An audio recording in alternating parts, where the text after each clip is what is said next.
there was one part of the story of the first episode of season 2 of Rings of Power that was so frustrating, where at one point Elrond seems to succeed in getting rid of the rings.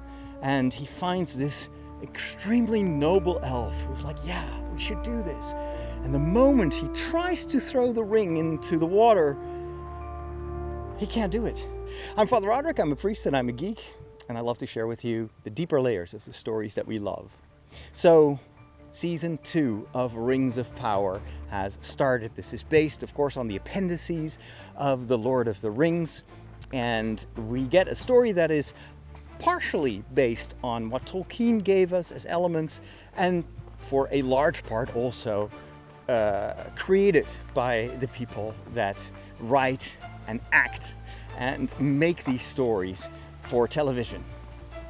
It is a story that takes place in the Second Age, as you know, so this is the time before the events in The Hobbit and The Lord of the Rings, and it tells us more about these rings, because it's not the Lord of the Ring. We always think of the One Ring that Frodo has to carry to the depths of Mount Doom to destroy it, but it's Lord of the Rings. And the Lord of the Rings, of course, is Sauron. He is the ultimate evil. And the rings are all these different rings that were distributed among the various peoples of Middle-earth. The elves, the humans, the dwarves, they all had rings. The hobbits didn't have rings because nobody knew about the hobbits. And maybe that's one of the advantages of Frodo being a hobbit. He is less corruptible than the other bigger peoples that roam Middle-earth. So the story, of course, about the rings is in many ways a metaphor for the aspects of evil in our own world, how power and evil can corrupt us. And one of the things that I think the first episode of season 2 did very well was to show us, for a large part actually of the episode, which surprised me, a bit of the past of Sauron. Now, for copyright reasons, the makers of Rings of Power cannot go back to the First Age. Most of what happens during the First Age is part of the Silmarillion. They don't have the rights to that. But they've been very clever into showing us that actually what happens in The Lord of the Rings is part of a history that stretches out for centuries into the past. And so we get to see where Sauron, who we in Lord of the Rings have only seen as that huge, fiery eye up there in the big tower, is actually, that's just a manifestation of Sauron. And he tends to manifest himself in various disguises. The first season, if you haven't seen it, I won't spoil it too much, but the first season shows us how Sauron is able to infiltrate Middle-earth, posing as someone that nobody recognizes as being that evil. In fact, everybody thinks he's a good guy. And in this second season, in the first episode, they show us that actually is part of his tricks. That's how he's been doing that ever since he was created. Because let's not forget, Sauron is, in the end, a creature. He's not like Ilúvatar, who is the creator, but he is a creation. So ultimately, you could say, because Sauron, despite him being super powerful, the fact that he's still a creature makes it also possible, or at least thinkable, that at one point he will be defeated and there will be an end to him, whereas Ilúvatar is eternal. And so they show us in this flashback how at one point there are these orcs, which actually are descendants of the Elves. They're part of I'm not a Tolkien expert, let me say that right away. But as far as I understand, the orcs are kind of a deformed form of elves. They've been mutilated, there have been experiments, and so they're kind of corrupted elves. And there's one of these like half creatures. He's more of an elf than the rest of the orcs, is their leader. And they are being talked to by Sauron. And Sauron has a very political speech there.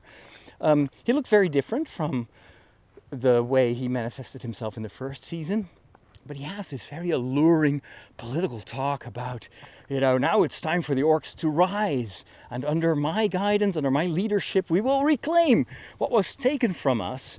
And we will be the rulers of Middle-earth. And everyone will have to bow. So obviously, for a lot of those orc followers who always felt, maybe also because of the fact that they are such kind of failed creatures to a certain extent, they felt marginalized and rejected by the rest of Middle-earth. They feel this as an opportunity for vindication. Now it's our time. But this other elf who is serving Sauron, or has been serving Sauron, and is about to crown him, actually makes a last-minute decision and tries to kill Sauron. And it looks as if he succeeds.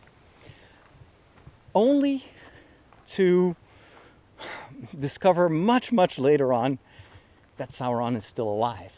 That in fact, it is impossible to destroy Sauron. You can destroy his form, but you cannot eradicate him from the face of Middle-earth. He will always return in one form or another, and it's oftentimes not as an evil overlord who looks dangerous and ugly. No, he appears as the seducer, as the one who tricks people into thinking that he is actually a source of good. In that way, you can tell that Tolkien, in the way that he came up with the whole concept of Sauron, was inspired by his own Christian roots, because in many biblical stories, evil presents itself in a very seductive way, not as something that is just pure evil, but as something that, at least to some people, can appear to be very good. This happens in the first story of creation in Genesis, where we hear about this snake who is seducing Adam and Eve to resist the goodness of God and his authority by eating the forbidden fruit. But at the time, both Adam and Eve think that that is a good thing, that they're making the right decision for them. And it's only later that they discover, well, may have been good in that moment, but this was actually not part of God's plan. And so that is a recurring theme in the Bible and also in New Testament stories, where we are constantly warned in those stories of the fact that evil can often present itself to us as a false god, you could say. God being the source of everything that's good, and a false god is someone who pretends to be good, who pretends to be as God. Just as the snake tells Adam and Eve, if you eat this fruit, you will be like God or as gods. But in reality, it is it's selfishness. It is a source that will corrupt your soul. And it can start with just one bite. It can start with one little thing.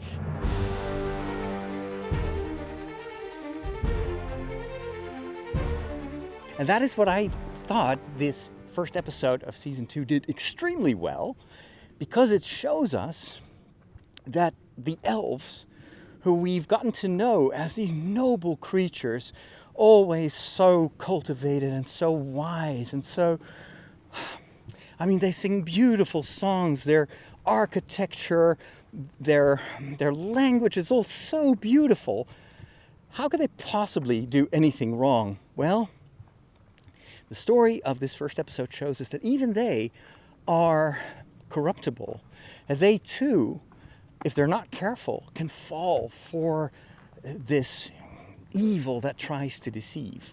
And that's presented to us in the story of the rings for the elves. So last season, we've seen how the 3 elven rings of power are being forged. And we never got to see what happens to them. Well, in this first episode of season 2, We learned that the leader of the elves and also Galadriel, and then there's one other elf, they are tempted to actually use those rings, even though they know that they were made under the supervision of Sauron himself in disguise, that they might actually want to try to use those rings anyway, because they think, well, in the short term, ouch, prickly plants here. In the short term, it will make us maybe able to save Middle-earth, at least to save our own presence in Middle-earth. Because there is this beautiful tree with golden leaves that is starting to die and to wither. And the elves at one point know that their time in Middle-earth is going to be over. And at first they seem to be kind of resigned to this, that it's time to go to the Grey Havens, to move over to another world. But here, all of a sudden they see that Middle-earth itself is not safe yet. And they feel this, maybe it's pride also to a certain extent, and they are the ones who need to protect Middle-earth from this evil. But the way in which they think they can do this is by using something that was tainted with that evil. And even Galadriel falls for this, and we've seen in the previous season that she too was deceived by Sauron, even though she is so noble and so much the hero of the story, and yet she also fell for it. And it is Elrond who warns everyone that we shouldn't do this. We should destroy these rings, or at least make them disappear. Let's not use them, because you cannot remove evil from the earth by collaborating with it. A lesser evil is still an evil, and there is a corrupting power in every evil that will ultimately take you over.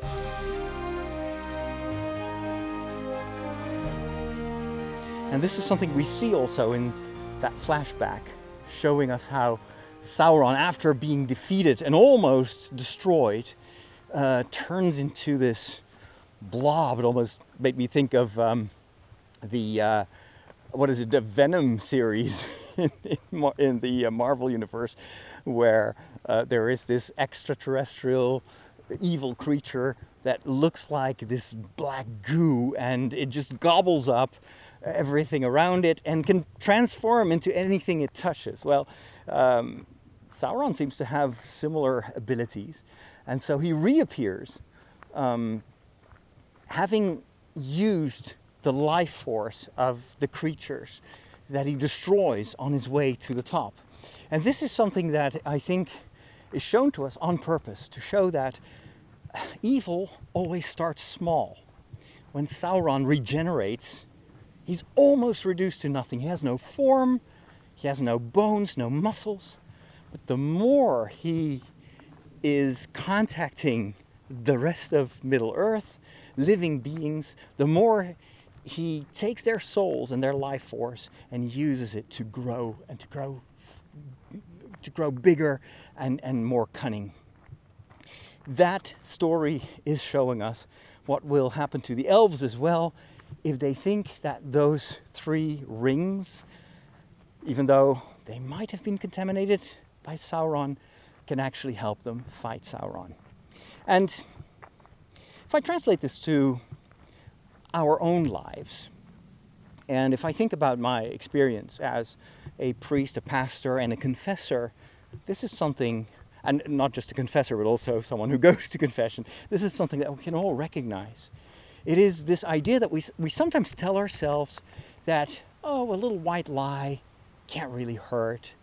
I can, I'll just keep it at this, and then, it's for the better, it's for the greater cause.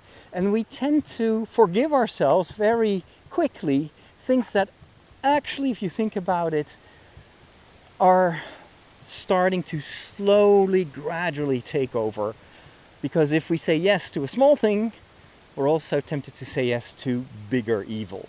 This is also used a lot in marketing, by the way. If you want to convince someone to buy something, then your first question should not be, hey, do you want to buy this big BMW or this expensive car? No, you start by, can I offer you a cup of coffee? And then you say yes. That's the first yes. That puts you in a mood of saying yes to bigger things. And then ultimately, good salesmen will actually work towards that big sale. It's just the way we function. Little yeses make us feel more confident in the path that we've chosen. And so it becomes a flaw, possibly. And so this is something that I think was told very well in that story, is the way in which they show that even if this is not the one ring, it's still a ring that was forged through evil. And there was this amazing scene where at one point Elrond seems to succeed in getting rid of the rings. And he finds this extremely noble elf who's like, yeah, we should do this. And the moment he tries to throw the ring into the water, he can't do it. And you hear almost the voice of evil whispering in his ear, well, you know what, maybe we shouldn't do this. And that is so relatable. Compare it to someone who's trying to wane off the alcohol or smoking or drugs or whatever other addiction. There will always be the risk that there is this voice that whispers in your ear, well, you know what, one cigarette is not going to make a difference. One glass of wine, I'll stop after that. And of course, most people never do. So it's really, with evil, it's really either or. And the moment you notice that evil has started to corrupt you, even in a small way, you need to take countermeasures. This is why in the Catholic faith we have confession. It is a way to, every once in a while, think about, where am I right now? Is there something that is weighing on me that may be corrupting me? And if so, let's get my inoculation. Let's get the antidote, which is forgiveness, which is love, which is surrender and weakness to a certain extent. If you go to confession, you feel very weak and very small. But it is only by, let's say, taking this step of becoming humble that God can be your source of resurrection, of forgiveness, of a new beginning. And if you see how ultimately in this first episode of Rings of Power, it's pride that keeps the elves on this path of ultimately maybe auto-destruction if they're not careful. They are unable to properly assess the danger that they're in. So why was this episode difficult and frustrating? It is because of this idea that you cannot really get rid of evil. You think you've destroyed it, and then it's back again. And that could make you wary, maybe even cynical. Like, what difference does it make? There's always we won the Second World War. We've chased the fascists out of existence. And now, a few decades later, a lot of those same tendencies are back. There is this same hatred in society, that same, they're new politicians that use the same techniques as we saw in before the beginning of the Second World War. What difference does it make? Well, you know what? Sauron returns time and again.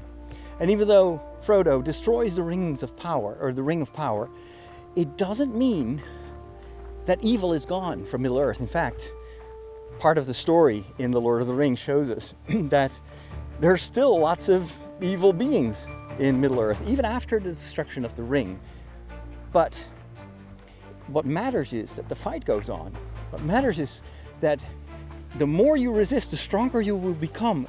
The quicker you will recognize evil when it shows up again, and the faster you can do something about it.